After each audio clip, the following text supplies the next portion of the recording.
From the American Academy of Neurology, I'm Dr. Daniel Correa. And I am Dr. Katy Peters, and this is the Brain and Life Podcast.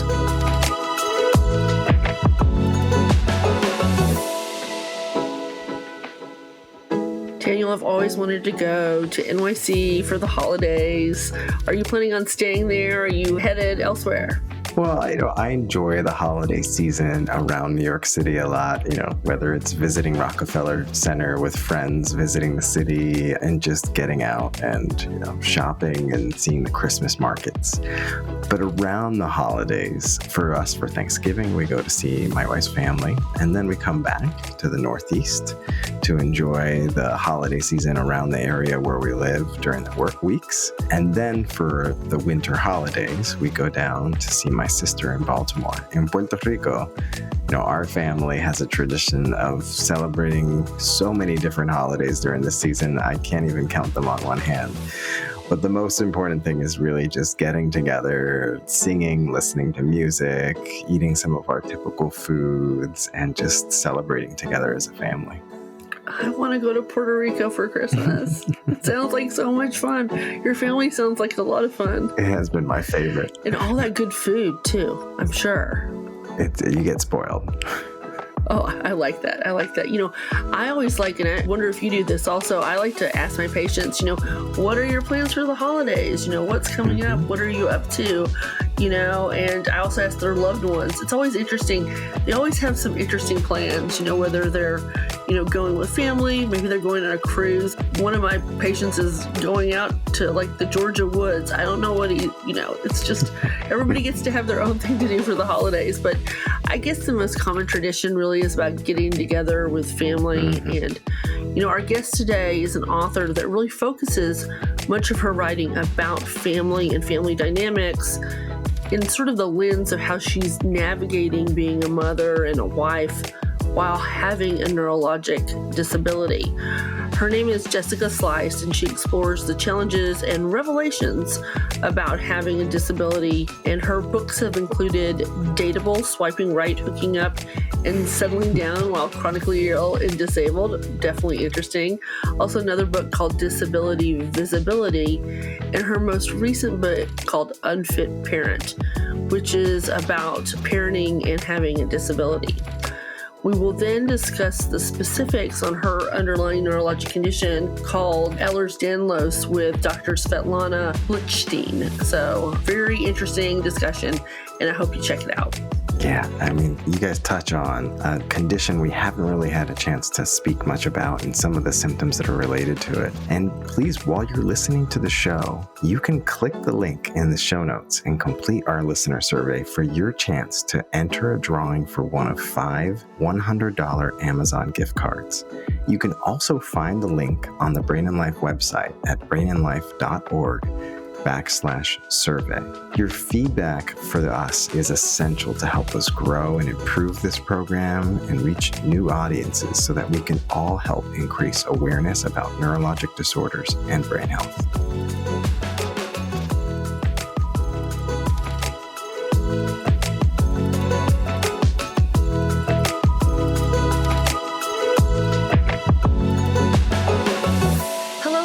And welcome back again to the Brain and Life Podcast. Of course, I'm your co-host, Dr. Katy Peters, and I'm so excited to welcome our guest today, Jessica Slice, to the podcast.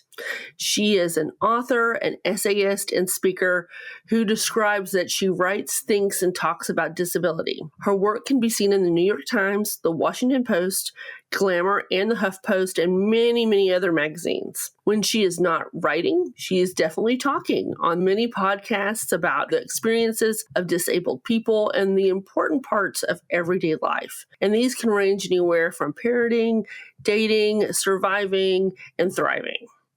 Her book titles include Dateable, Swiping Right, Hooking Up, and Settling Down While Chronically Ill and Disabled, Disability Visibility, and Unfit Parent, which was shortlisted for the J. Anthony Lucas Work in Progress Award. And just yesterday, her children's book came out. It is called This Is How We Play. So we're going to learn so much from Jessica today. So Jessica, welcome to the Brain and Life Podcast. Thank you so much for having me. I'm really happy to be here. We're delighted to have you join us. So I heard you're in Canada and it's cooler there today. Where are you at in Canada? We're kind of in the middle of Ontario between Toronto and Montreal. Okay, great. And I know I gave a short introduction about you. Do you want to tell us a little more about yourself? Sure. I am a 41-year-old mom of two and became disabled at 28. And so there's sort of these two parts of my life. There's the pre-disability and post-disability. And in my post-disability life or with disability life, I write and I parent and I take care of my body. And I grew up in North Carolina and Washington, D.C., lived kind of all around the world and have settled now in Ontario. So I know you write a lot about disability. Can you sort of just tell us what disability means to you and what it means to other people that are disabled? So, disability, I certainly had opinions about it before I became disabled. And then, I was sick. I became sick in 2011, and it took me a couple years to get diagnosed. And then a few years after that, I started to really learn about what disability means. Up until that point, I had like a disability parking placard. I was registered with Disability Student Services at my grad school. The word was kind of around me, but I thought it didn't apply to me. And so then I started to read disability theory. And it was reading that where I really started to solidify how I think about disability, which is a group of people for whom disability rights advocacy benefits. So if you have a body or mind and the disability rights movement makes your life better, then you're probably disabled. And then I think that definition can be interesting because then if you expand that, everyone's life sort of benefits from the disability rights movement. We all benefit from having ramps into building or for having accommodations in classrooms. And so then it's well, are we all disabled? And then I think it's sort of interesting to think about how the delineation between non-disabled and disabled is actually kind of fuzzy.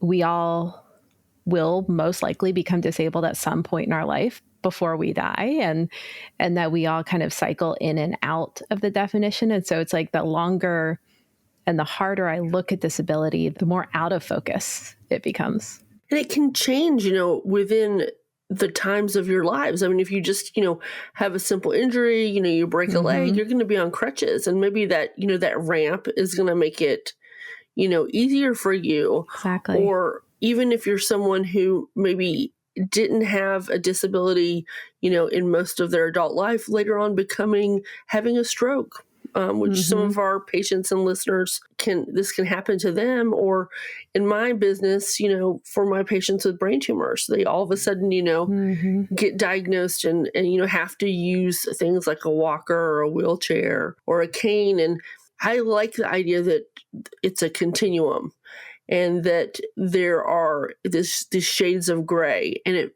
it makes it just seem that we should be all more welcoming to people with all their different abilities and how they're abled. Right. Yeah, I totally agree. And, you talk about how we, kind of cycle in and out of it. When I wrote a book about disabled parenting, and something I was struck by writing that book is that people who give birth often go through a period of disability after giving birth. Recovery from C-section, recovery from vaginal delivery, both involve a real change in physical functioning. And I think comfort with disability and comfort with our changing bodies benefits all people, particularly those who give birth and have to then live for a period of time in a new kind of body. Now, you've lived in the United States and now you live in Canada. Do you see any differences between, I guess, resources for people with disabilities or accessibility? Is it different from country to country? There isn't an ADA here. It's governed by a human rights law, accessibility.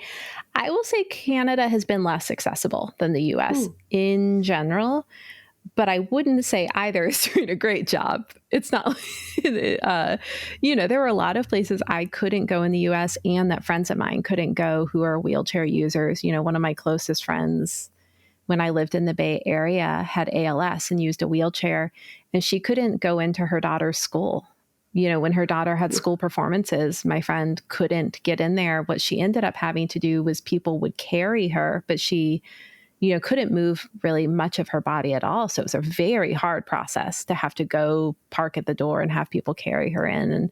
And I know when my kid was touring preschools in Durham, we toured 10 preschools, and of those 8 were completely inaccessible, and I never got to see inside. So I wouldn't say either country is excelling at access. Yeah, we need to do a lot better. Yeah. Come on. Because, someday you're going to have a loved one, or you yourself are going to be disabled, and you're going to want to have those resources. And I always sort of hearken back to my neighbor. He was blind and had a seeing eye dog, and just, navigating the world with him and understanding where he could go to and what was available to him, it was limited by his ability to see and whether his guide dog could take him there. So I think that we all need to be willing to make things accessible and then do it. Something I think about a lot is I wonder how much of our fear about thinking about disability is our fear of mortality, that we just kind of don't want to think about that we're fragile. And I think about doctors a lot because I wonder if doctors kind of build some comfort with disability, because I think you all are confronted with mortality constantly. Like if you're a doctor, there's no avoiding the fact that these are fragile bodies and these lives are transient. And I think for so many people, we want to not look at that. We want to spend as much time not thinking about our fragility as possible. I think that's totally true. And I guess I will reveal that I'm building a house. Okay. Jessica, it's out in Hillsboro, and we're building this house. And one of the things that I always wanted was I want a ranch, because I talk to my patients about steps when they get older and falling. And falling seems to take away independence, particularly from my patients. And so I was pretty adamant that we were going to get a ranch. And then we have 2 offices upstairs. And what I tell my husband is, like, as soon as I can't get up to the office, I'll think about retiring, but everything's going to be in one ranch, and it's very accessible, and there's no slippery tile. Like, I'm very proactive on this. That makes so much sense, because you have to confront the way that bodies change so regularly. But I learned so much from my patients. They have so many tips and tricks, and they've learned to, and it isn't just the patient themselves, it's their family a lot of times. They're like, we did this to make it easier for my relative to do X, Y, Z, which I think is really important, because you write a lot about family, and you just had a book come out, This Is How We Play. Can you tell us about that? Yeah. So in 2020, a friend of mine from college reached out, and she's disabled too, and a mom, and we have kids the same age, and said, hey, what books are you buying that have disabled parents in it? Henry started asking where the disabled parents are in his picture books. I was like, oh, it's funny. I don't think we have any, but I'll look into it and get back to you. And then around that time, my kids started saying, like, where's that mama's wheelchair? Where's her wheelchair? And, because to her, using a wheelchair out of the house is normalized. And so I looked, and I couldn't find a single picture book with a disabled parent in it. And I Googled, and I looked everywhere. And so then Caroline and I talked, and we were like, let's write one. And we didn't want it to just be our situations reflected. So we actually did a few dozen interviews with disabled parents and said, how do you play with your kids? And these conversations ended up being so beautiful and often emotional, because these parents felt like, finally, my lived reality is being seen and respected and celebrated. And we were so struck by the creativity and the joy behind all this play. And the book has all sorts of disabled people, not just parents, but we took all those stories and wrote a book from it. And we were thrilled that an agent wanted to represent it, and then also thrilled that a publisher, that Penguin, wanted to publish it. And so it came out yesterday, which is about 4 years after we started talking about it. And I read it. I mean, I've read it a bunch of times, but I read it to my daughter the first night it arrived at my house. And she just couldn't believe seeing our family in a book, not exactly, but seeing families like ours. And she actually cried from joy for the first time in her life the night I read it to her. And she said, "Why am I crying? I'm happy. Is something wrong?" And I was like, "Oh, honey, no, this just happens sometimes. Sometimes we feel so happy we cry." And I sort of had this feeling like if I do nothing else with my career, that I have had like done something for this moment to happen, it's worth it.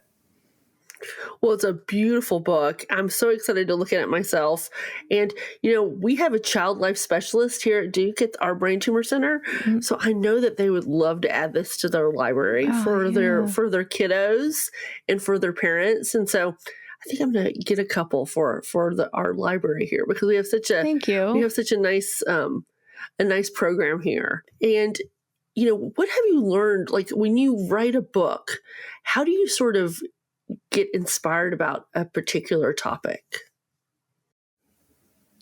The book I have spent the most time on is Unfit Parent, which comes out next spring. And it's a book that, really looks at what it means to be a parent while disabled. And that topic is because it is my daily life. And it grew from an essay I wrote in 2019. It was actually the first time I had tried writing. A professor had said, "I think you should try writing, not just academically, but personally." And so I had been thinking a lot about how I felt like not a real mom, that I am a mom, but all the moms I had ever seen anywhere didn't look like me and didn't parent like me and never fed their kid while sitting in bed and never, didn't have my version of parenting. I didn't see it. And it made me feel like an imposter, that when people talked about being parents, I always felt like I was lying when I said I was a parent. And it's a really complicated way to feel. And so that is what was taking up my thoughts. And then fortunately, a publisher wanted to buy that book. So I wrote that book on proposal. My agent went to a publisher and they said, "Yes, we'll buy this book." And then over the next couple of years, I wrote it. And again, it's not a picture book, obviously. It's a kind of denser combination of memoir and research and interview. But I didn't want it to be just my story. I talked to a lot of other parents and experts and a lot of academic articles and just look at what does it mean to be a disabled parent. And I'm really proud of it. And I think it does say something sort of new about parenting in general. Mm-hmm. So when does that book come out? April 15th, 2025. Oh, wow. You've got so many exciting milestones, one after the other. Now, I was reading a piece that you wrote in the Washington Post, and it sort of harkens back to that idea of that imposter syndrome. And you talk about a feeling that I was struck when I read the wording internalized ableism. Mm-hmm. Can you sort of share a little bit more about what that belief and feeling is and what it entails? Yeah. I mean, it's sort of a tricky, part of this is tricky. On the basic level, it's the assumption that I am worse or my life is worse or I do things worse because I am disabled. Before becoming disabled, I would have said, well, of course it's worse to be disabled. It is the step down from being non-disabled. There's this way we're supposed to be. And then there's this alternative, which is disability, which is a deficiency. And internalized ableism is sort of when you take that belief and bury it and it lives in you. And then that dictates how you think about yourself and how you think about the world and your actions and your capacities. And I think that we don't create that belief just from inside ourselves. We create it from messages from the world, going back earlier in the conversation. If I'm not able to go inside my kid's preschool, that's sending a message that it's not important for me to be there and that I'm not worthy of being there. If someone builds a store that doesn't have a ramp inside, that's sending a message. But I think what surprised me and what is true in my own life is that before I was 28, I was a runner. I owned part of a real estate firm in Durham where you are. Yeah, I was one of the owners at Urban Durham Realty downtown. Oh my gosh. And I woke I know up that and group. Yeah. I started in 2009, and I woke up and ran a bunch of miles every morning, and then worked all day and went out with friends at night and had this sort of, really shiny life. And then for me at that time, my life was kind of not good in a really deep way. I was pushing so hard and moving so fast and kind of like outrunning my own reality that it was like a bit of a corrosive type of life. And when I became sick in 2011, there were some really, really hard years of getting diagnosed and coming to terms with my body, and then years of trying to do enough physical therapy so I wouldn't be disabled. There was really hard work there, but at the end of it, like where I ended up is that I like my life more now. And I like myself more now. I'm a more honest person. I'm a more present person. I'm patient. I'm able to absorb good moments in my life in a way I couldn't before. I have to spend most of my time in bed. I have to spend most of every day resting. I can't go out above 70 degrees. I have all these restrictions. And even with all of that, even with like shrinking down this shiny life to kind of something tiny, I still would choose this life and this version of myself. And I think internalized ableism is the inability to not look at that clearly and to just assume that this is a bad life or an inferior life. And for some people, I think some people who become disabled do believe it is an inferior life. And I think that's totally valid. I think there's so many reasons to miss an old life. But I think rejecting internalized ableism is saying, like, I want to at least look at this clear-eyed and make that call for myself and make a call of do I like who I am and how I live. Well, thank you for sharing that and explaining that and sort of your journey of sort of coming out of that imposter syndrome mode and, putting sort of internalized ableism in its place, that it has a place. Yeah. And I just, we've recently on this podcast, we've interviewed some Paralympians and also featured them in the Brain and Life magazine. And, I think about them and sort of what they're going through and what's happening in their lives and how being disabled hasn't dampened their ability to bring joy to their life and to bring fulfillment and gratitude, which I think are all very important. And I appreciate your thoughts on this.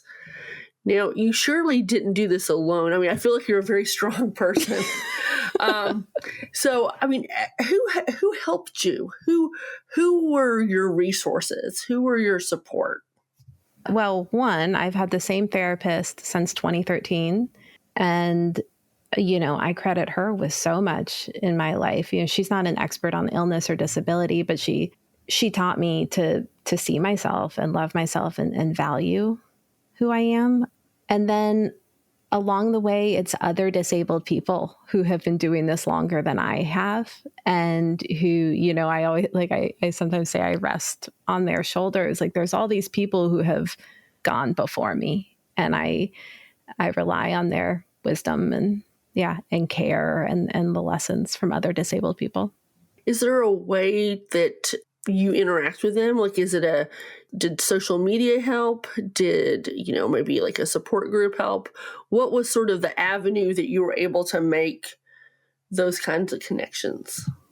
There's been different seasons. When I was first getting diagnosed, Duke actually had a support group for other people with POTS and then by extension, other people with EDS. And that was really useful. And then through my research in grad school, I met some disabled thinkers and, one in particular, Julie Raymeyer, like she and I have become close friends. And one thing I would say to other sick or disabled people is if you're in a romantic partnership, it can be really useful to have a friend that you can share the day-to-day details of your physical condition that I think, at least in my current relationship that made it sound like really temporary. My husband, who I share 2 kids, like it is better for us. He knows what's going on with me, but I don't tell him every change or every worry or every new pain. I have a couple friends that I can do that with. And I think that's really helpful for us, to not like put it all on him, because we already share a house and kids and so many other things. So you mentioned sort of love life and dating. Now we know you're married now. You have 2 little ones. Can you sort of share some, I guess, because we have some young listeners that are, they're not married yet, but they're in the dating scene. They're out on, they're out checking things out. Can you give us any tips? I mean, the first tip I thought of is a little depressing, but it's worth saying. When we interviewed people for our book on disabled dating, we did not interview a single chronically ill or disabled person who had not experienced sexual violence. Disabled people experience sexual violence at a far higher rate than non-disabled people. And I think it's worth going into dating clear-eyed about that and taking the precautions you can take, and also knowing you're not alone, and then we talk about it in the book. I don't know how to like say it very fast, but tell people where you're going, get the last name before you go somewhere, with someone, and just be aware that the power dynamic in interabled relationships in particular can be pretty tricky. But then the other piece of advice I would say is to believe that you are worthy and to not settle for a relationship that is worse because you think no one will want to date a sick or disabled person. I had a few people break up with me because of my illness or disability. And I look back at those relationships and I'm like, oh, thank God. Because if someone has a view of life that is so tiny they can't imagine being satisfied with a disabled person, then I don't want my life with them. Like, I want someone who can have an expansive view of what makes a good life. And so I feel thankful for my husband, and also like I deserve a good husband or partner. Absolutely. Yeah. Yes. Yeah.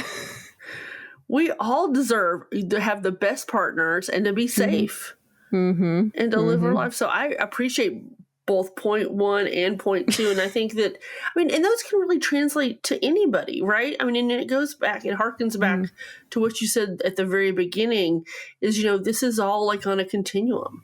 And this is a gray zone. We all have things that, whether our disability is manifested by the fact that we're in a wheelchair or we're using crutches, but it could be a disability. Maybe you have, challenges with being on the autistic spectrum, and how do you navigate those spaces? What if also there's a mental illness involved? And I have a lot of patients that one of the problems they have is seizures. So, and they get very anxious about, being in situations, that could maybe lower their seizure threshold. So I think that we can all sort of learn, I'm going to check out these books too, because everybody deserves to have a good husband. You do. Yeah. Yeah. And I think disabled people are kind of this, back to the internalized ableism, sold this lie that we would be lucky to get anyone. And that's just not true. It's not true. Like every disabled person has something beautiful to offer a relationship, and it's worth holding out to someone, 1, you truly love, and 2, who treats you the way you deserve to be treated. Be choosy, I think. Yes. Yeah, absolutely. And choose the right ones. So what would be sort of your hopes and aspirations sort of for people with disabilities? What are sort of the hope that you have? Well, I think it's like a little too ambitious, but what I actually think is that disabled people, because of what we're confronted with and living with, have a tremendous amount of wisdom to offer the world. And so I don't think it's that we, 1, I want to be included and go anywhere we want to go, but 2, I want our wisdom and our creativity and our sense of community and all of that to be listened to and to be included in conversations about how to make a more just and equitable world, because I think we just have a tremendous amount to offer the conversation. I completely agree. And I'm reading the list of my questions, and I'm getting into sort of a question about how can we be better allies and advocates for individuals with disability. But, now I'm thinking about what you said at the very beginning. We all have some type of disability or could have a disability someday. So I think really we need to be better humans. We need to be better humans. We need to know that everybody needs to be involved and included in the room, regardless of how you walk, how you talk, how you think.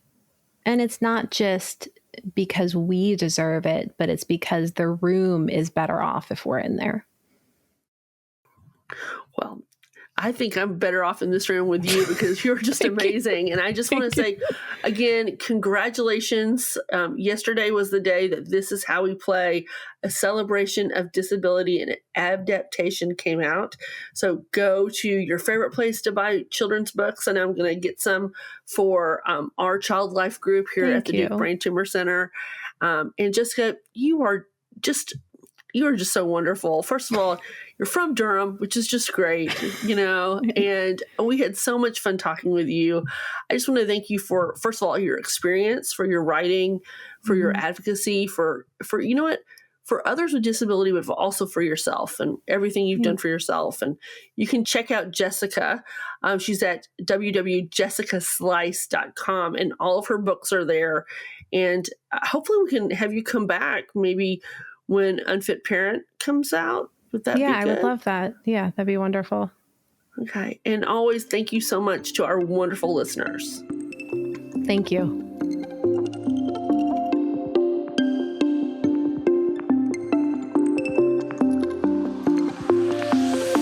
While you're listening to the show, you can click the link in the show notes and complete our listener survey for your chance to enter a drawing for one of 5 $100 Amazon gift cards. You can also find the link on the Brain and Life website at brainandlife.org/survey. Your feedback for us is essential to help us grow and improve this program and reach new audiences so that we can all help increase awareness about neurologic disorders and brain health.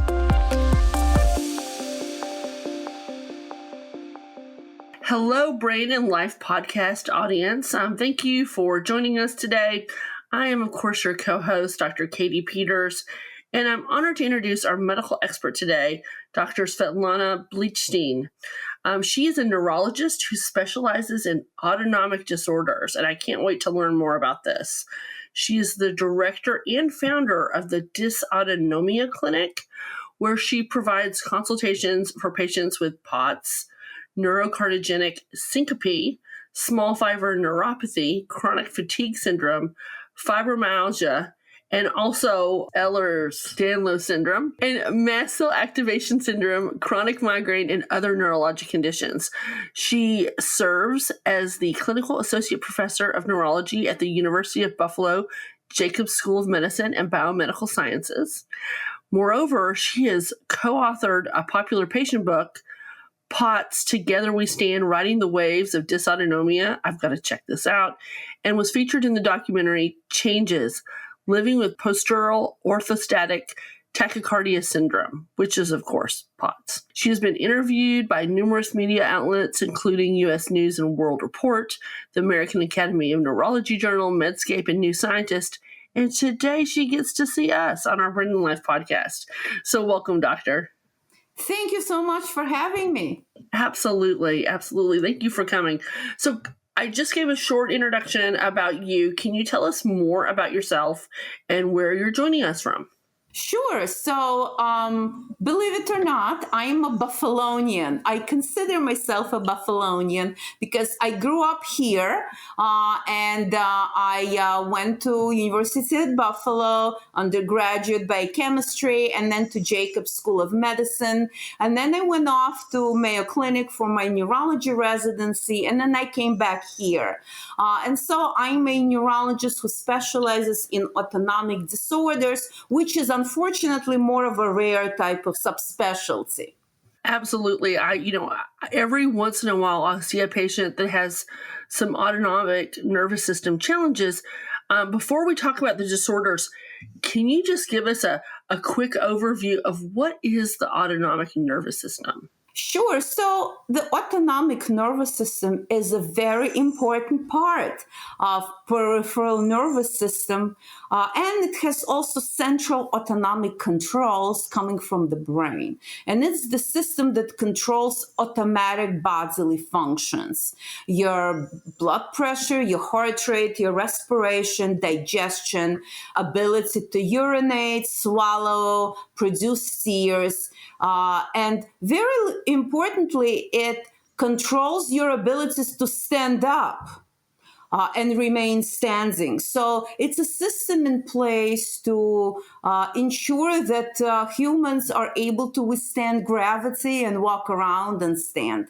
And when it becomes faulty, of course, we call it autonomic dysfunction. And then when there are disorders with specific criteria, then they are termed autonomic disorders.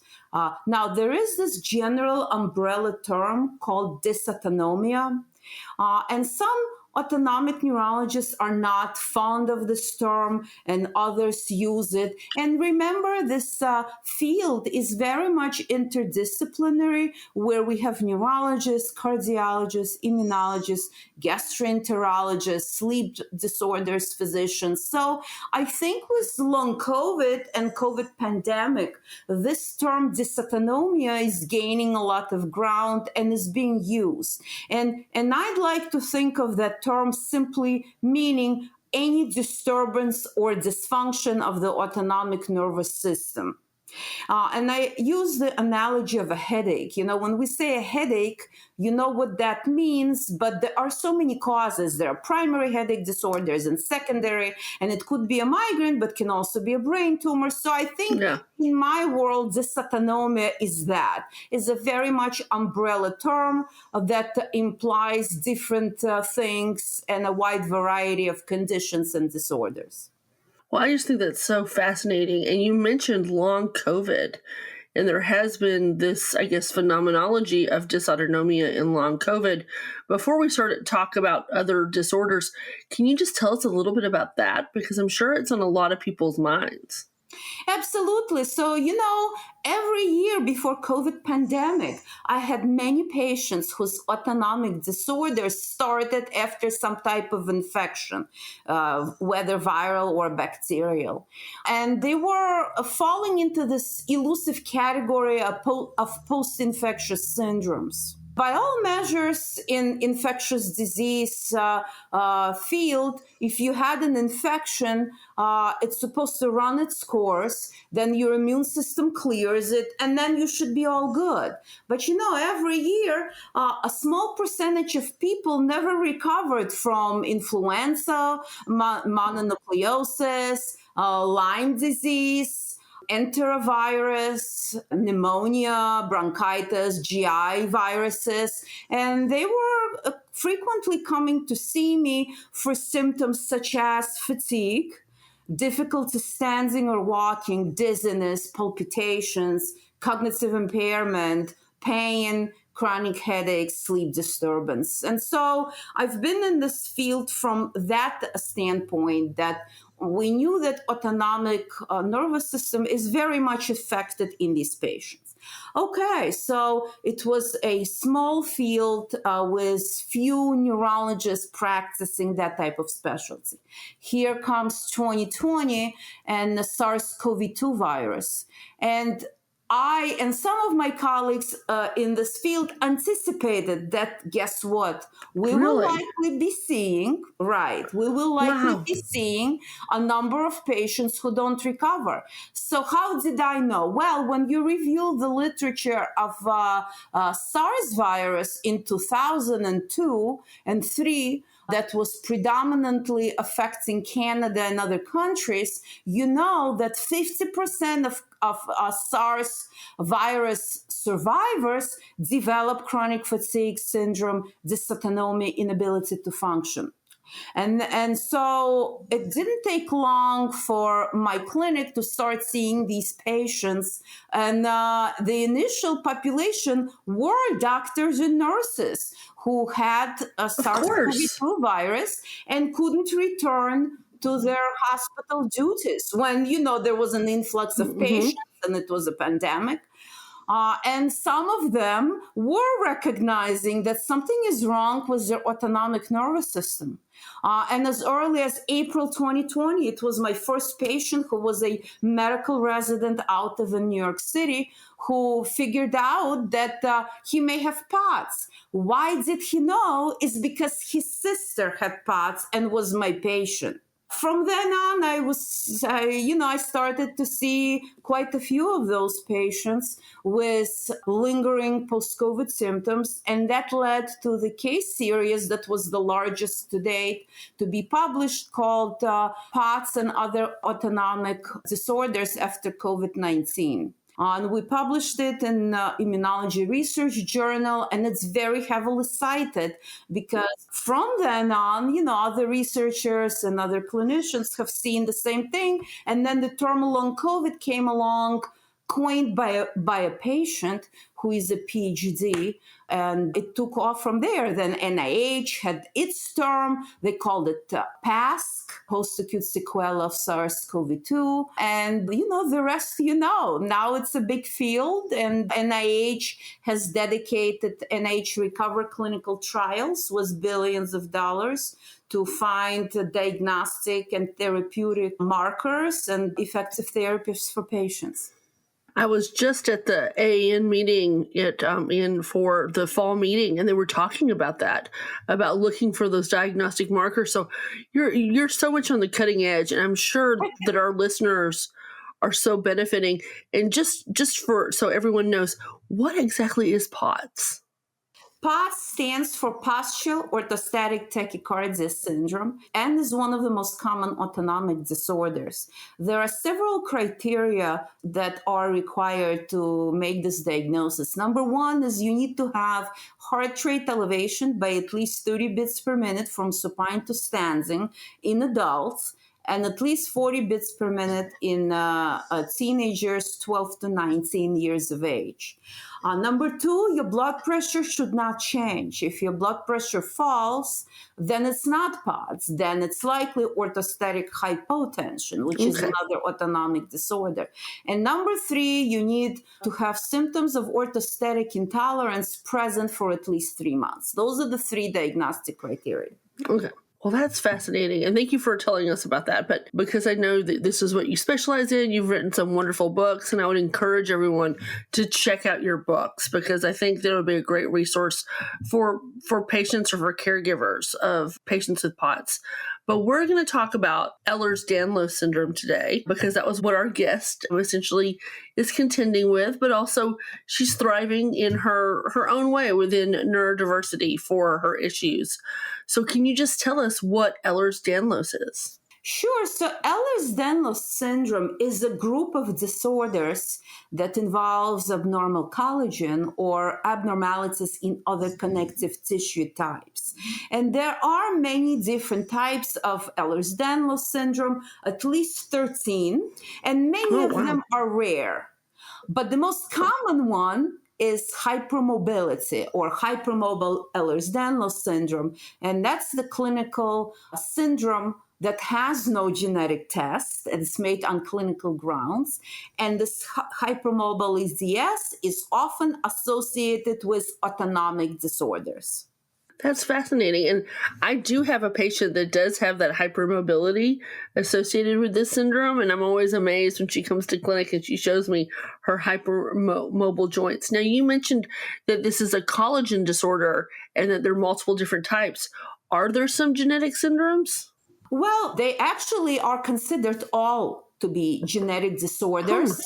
Okay. And a lot of the types are transmitted as an autosomal dominant trait, meaning that one of your parents must have that. However, there are cases where none of the parents have it and the patient does have it. So there are sporadic mutations, we think, that result in the syndrome. Now, I think it's very important to point out that hypermobility as a sign, joint hypermobility as a sign, is very common in general general population, and in and of itself does not represent a disease or a disorder. So if you look at athletes, if you look at gymnasts and swimmers, specifically one famous swimmer, Michael Phelps, and if you score them, a lot of these athletes score very high on this hypermobility scale that we have called the Beighton scale. Now, to be considered to have hypermobility, you need to score at least 4 or higher. And a lot of athletes have a score of 8 or 9. Now, do they have a disorder? No, they don't. They are just hypermobile. So it's a clinical diagnosis for the most common one, hypermobile EDS. Now we have less common types, and some of them carry significant risks. We have a vascular Ehlers-Danlos syndrome, and we do have genetic tests for that, and we also have a classical Ehlers-Danlos, and certainly you need genetic tests and a consultation with a geneticist to rule out these disorders because they carry a small risk of vessel rupture, dissections, and organ rupture. So it's important to rule these out. So as a dysautonomia expert, how do those Ehlers-Danlos patients come to see you? Like, what is the reason they're coming to see you? Yeah, so very important question. When I started this field, I don't think I knew about hypermobility spectrum disorders beyond what I learned in medical school about connective tissue disorders. I did know there is Ehlers-Danlos syndrome, there are copper genetic disorders, but I didn't think it was associated with anything I do. And that's where learning comes in, right? Because back then, there wasn't a lot on these comorbidities. There was information and learnings at Mayo Clinic on POTS and other autonomic disorders, but I learned about Ehlers-Danlos syndrome when I started practicing. And so what we were learning is that at least 30% of patients with SPOTS have hypermobility spectrum disorder. Fascinating. So some kind of hypermobile, plus other things. Now, when you don't satisfy the criteria for hypermobile EDS, what do you have? Well, if you're sick with a lot of the same symptoms, but you don't qualify for all of the criteria, we term it hypermobility spectrum disorders, HSD. So we've noticed in our field, and similarly in the field of chronic fatigue syndrome, that quite a few patients or a sizable subset has hypermobility spectrum disorders. And in our field, we know that at least 30% of patients with SPOTS have comorbid hypermobility spectrum disorders or hypermobile EDS. And that's how I came to see them, and that's how I came to learn about these connective tissue disorders.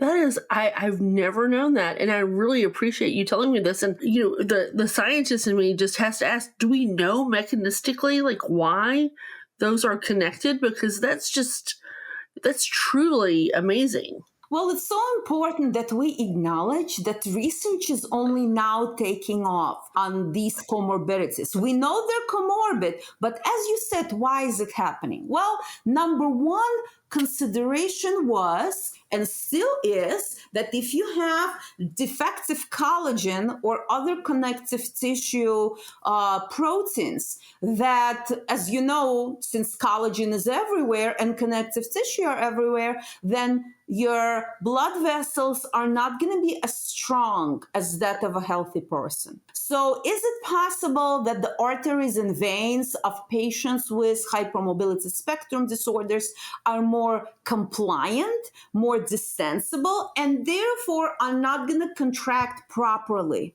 And when you have a system that doesn't have proper contractibility, guess what happens? Blood starts to pool where it shouldn't, and creating this hypoperfusion state. Now, anytime blood is going to pool in the lower extremities or abdomen and pelvis, where we have a lot of big veins, especially in women, it's going to take away blood from the heart and the brain, creating a state of hypoperfusion of the organs, including cerebral hypoperfusion. So one plausible mechanism is that it creates a state of abnormal perfusion and abnormal blood flow. But I don't think it's the whole story. I think the story is going to be much more complex, and it's going to likely involve the brain, which is my area, which is, you see my papers pushing a lot on the brain and calling my colleagues in neurology to pay attention to POTS, hypermobility spectrum disorders, because the brain, I believe, is also abnormal in these patients. And how do we know that? Well, there is a high degree of comorbidity, especially neurologic and autonomic, in this patient population. The number one comorbidity by far are headaches, chronic migraines. There are other ones, there is neuropathy is very common. Dysautonomia is common, sleep disorders. You also see some evidence that there are autistic spectrum disorders and ADHD common in this patient population of hypermobility spectrum disorders. TMJ, mechanical spine problems, early onset degenerative disc disease. You can also have altered CSF flow because dura is not exactly normal. Dura is also connective tissue. And if you have abnormalities there, you are more likely to get low pressure headaches and high intracranial pressure and CCI, craniocervical instability, and medullary compression syndrome. So the scope is so wide.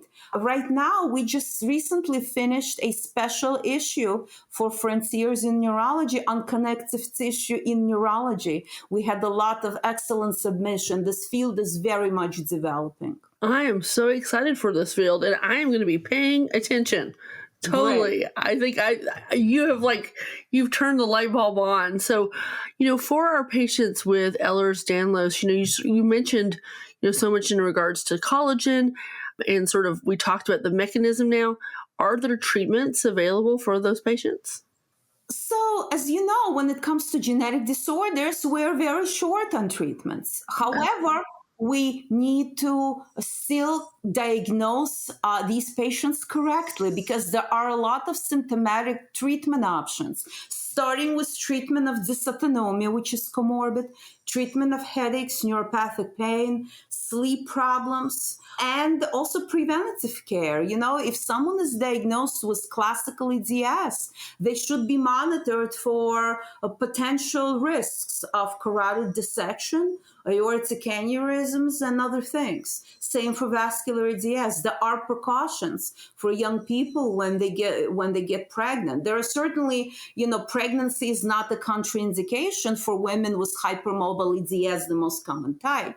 But we'd like to know ahead of time because there are even, labor and delivery risk, like the risk of early premature rupture of membranes, fast labor, obviously, problems with healing after a C-section, potentially higher rate of pregnancy-induced hypertension. So over a course of a lifespan, many people are completely undiagnosed because their doctors are not aware that their patients are having a hypermobility spectrum disorder.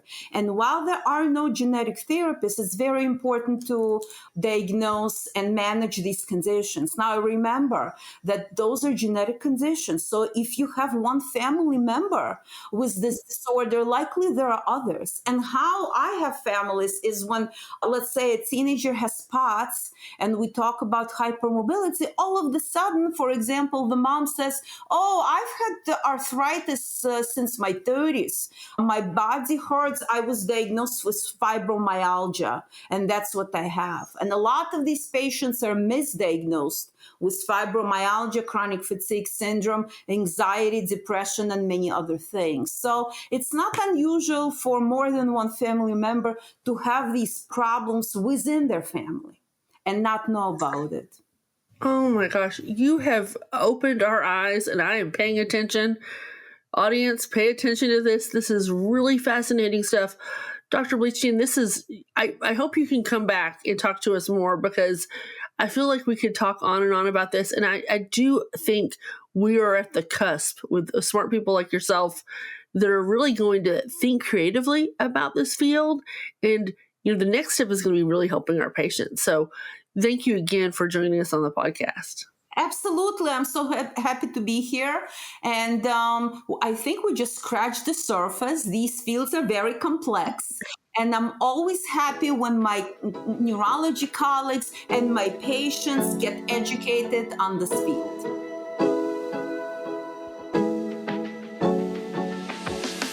Thank you again for joining us today on the Brain and Life podcast. Follow and subscribe to this podcast so you don't miss our weekly episodes. You can also sign up to receive the Brain and Life magazine for free at brainandlife.org. Don't forget about Brain and Life en Español. Also, for each episode, you can find out how to connect with our team and our guests, along with great resources in our show notes. We love it when we hear your ideas or questions. You can send these in an email to blpodcast@brainandlife.org and leave us a message at 612-928-6206.